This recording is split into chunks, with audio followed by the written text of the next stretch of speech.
Hi guys! Welcome back to my YouTube channel at kung bago ka pa lang dito, don't forget to like, subscribe, and share this story sa mga kakilala niyong mahilig makinig ng mga horror story. At bago natin simulan ng kwento ni Venus, marami siyang kwento guys. Kung may mga ganito rin kayong experiences, send nyo lang dyan sa FB group natin or di kaya dyan sa comment section. So let's start! Bata pa ako noon at mag-isa lang ako sa bahay. Habang nasa kusina ako, bigla akong nakarinig ng mga pabulong na boses na nanggagaling sa kisame. Eksakto sa ibabaw ng china cabinet namin. Hindi ko maintindihan kung ano ang sinasabi nila. Para lang silang maraming tao na sabay-sabay na nagbubulungan. Pero puro garbled noise lang ang naririnig ko. Ang mas nakakapagtaka, concrete ang kisame namin at wala namang anumang electronic device o kahit anong bagay sa ibabaw ng china cabinet na pwedeng pagmulan ng tunog. Sobrang kinilabutan ako kaya dali-dali akong lumabas ng bahay. Doon na lang ako naghintay hanggang may dumating na ibang tao. Medyo madilim na nang umuwi ang nanay ko at nagtaka siya kung bakit nasa labas lang ako habang patay ang lahat ng ilaw sa loob. Hanggang ngayon, hindi ko rin alam kung bakit hindi ko ikinuwento sa kanya ang nangyari. Years later, may nakita kong post sa 9gag tungkol sa isang taong halos pareho ang experience. Nakarinig din daw siya ng mga pabulong na boses sa bahay nila, kaya lumabas sila kasama ang aso nila.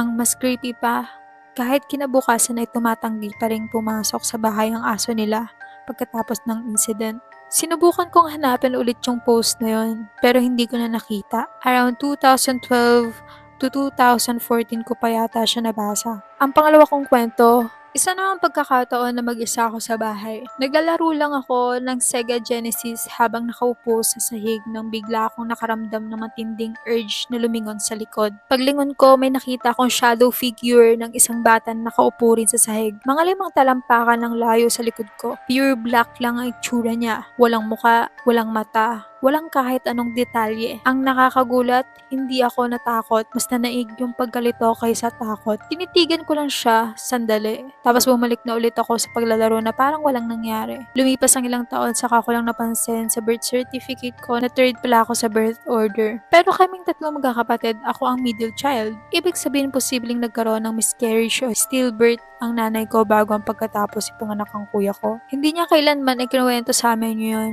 at hindi ko na rin siya tinanong. Minsan naiisip ko baka yung batang shadow figure na nakita ko ay yung kapatid na hindi naipanganak. Pero posible ring wala itong kinalaman at isa lang talagang hindi may paliwanag na pangyayari. Hanggang ngayon, iyan ang una at huling beses na nakakita ako ng ganong shadow figure. Pero hindi yun ang huling beses na may nakita akong kakaiba. Simula pagkabata, parang mas perceptive ako pagdating sa mga tinatawag na shadow people. Madalas akong makakita ng puti o itim na mga figure na mabilis na dumaraan sa gilid ng paningin ko, lalo na kapag nakatanaw ako sa bintana namin. Hindi sila tumatagal, isang mabilis na silip lang, tapos wala na. Kahit nung high school na ako, may mga pagkakataon pa ring nangyayari yun. Kapag nagpupuyat ako sa baba ng bahay habang nagko-computer, may printer kaming nakapatong sa ibabaw ng monitor at reflective ang harapan nito. Ilang beses kong napansin sa refleksyon na may puting figure na dumadaan sa likod ko so tuwing lilingon ako, wala namang tao. Isa sa mga pinaka naalala kong experience ay noong may dance practice kaming buong klase sa bahay ng kaklase ko.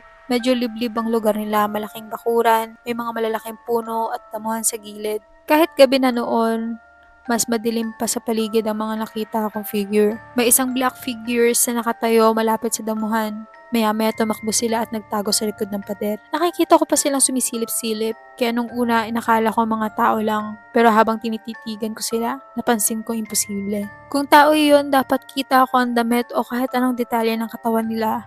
Pero hindi. Para silang purong itim na anino, mas maitim pa kaysa sa dilim ng gabi. Hindi ko alam kung bakit parang tumigil na ang mga ganitong experience habang tumatanda ako. Matagal na rin akong hindi nakakakita ng kahit anong kakaiba dito sa bahay namin. Posibleng nawala na yung tinatawag kong spiritual perception o baka wala na lang talagang paranormal activity sa paligid. Minsan tuloy naisip kong bumisita sa isang kilalang haunted place. Hindi dahil gusto ko makakita ng multo, kundi para lang malaman kung nandyan pa rin ba yung perception na yon o tuluyan na talaga itong nawala. Ang huling kwento ko is yung bakanting bahay sa tabi ng bahay namin. Simula nang lumipat kami sa subdivision noong bagong gawa pa lang ang mga bahay, wala nang tumira roon. Sa sobrang tagal na walang nakatira, tuluyan na itong nabulok. Isang gabi, nasa kwarto ako ng nanay ko. Katapat lang ng bintana namin ang bintana ng bakanting bahay. Bigla kong napansin na may orange na ilaw sa isa sa mga kwarto sa second floor. Hindi siya mukhang flashlight o ilaw na dumadaan lang. Parang normal na bumbilya talaga dahil maliwanag ang buong kwarto. Dahil sa liwanag, malinaw kong nakita ang isang maliit na wooden cabinet at isang vase na may bulaklak na nakapatong sa ibabaw nito. Ang problema, imposible dapat iyon. Nakapasok na ako sa bahay na yon dati dahil wala itong pinto, wala itong kuryente, wala rin kahit anong furniture. Puro alikabok, sapot ng gagamba at tae lang ng kambing at akang laman dahil bago pa lang noon ang subdivision at malaya pang nakakapasok ang mga hayop. Wala pang ang kisame sa second floor. Yung yero ng bubong ang agad mong makikita. Ang mas nakakapagtaka, hindi lang ako ang nakakita. Yung kasambahay namin noon, nakita rin niya ang parehong orange na ilaw sa parehong kwarto. May isa pang bahay sa kabilang side ng bakanting bahay. Kaya naisip ko minsan na baka reflection lang yun mula sa bintana ng kapitbahay. Pero kung reflection lang talaga, bakit isang beses lang namin yun nakita? Dapat paulit-ulit namin yun napapansin. Pero hindi na nangyari ulit. Minsan nga nakasabay ko pang maglakad pa uwi yung nakatira sa bahay na yun. Sayang lang at hindi ko siya natanong kung may orange pa silang ilaw sa kwarto. Kung may wooden cabinet na may vase ng bulaklak sa tapat ng bintana. Hanggang ngayon, isa pa rin yun sa mga pinaka nakakapagtakang experience ko noong bata pa ako. Pinaka nakakatakot sa akin na kwento niya is yun siya shadow figure. Kasi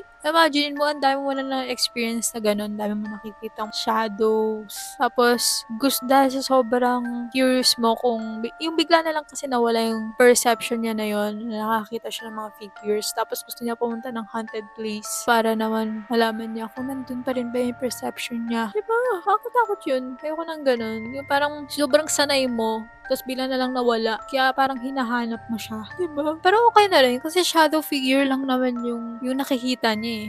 Diba? Shadow figure lang nakikita niya. Kaya parang for me, parang hindi naman siya nakakatakot. Ang nakakatakot lang sa lahat ng kwento niya about sa figures or shadow figures is yung nag-i-sneak sa kanya. Yung may makikita siya tapos magtatago sa pader tapos sisilip-silip. Yan yung nakakatakot na shadow figure story niya. Diba? Scary. Actually, lahat naman ng kwento niya nakakatakot. Doon lang ako medyo kinilabutan sa shadow figures. Pero yung story 1 niya about sa China cabinet na may naririnig siyang bumubulong-bulong, nakakatakot din siya. Imagine yun, may ginagawa ka tapos may maririnig kang bumubulong. Kung ako yun, pupunta ako dun. Sisilipin ko. Charis. Nakakatakot kaya maging curious. Diba? Hindi ba ka natakot? Alam mo, para sa akin, yun yung mga nakakatakot na entity, yung hindi mo nakikita. Parang sa shadow, nakikita mo siya pero hindi mo nakikita kung ano yung itsura niya. Shadow lang siya.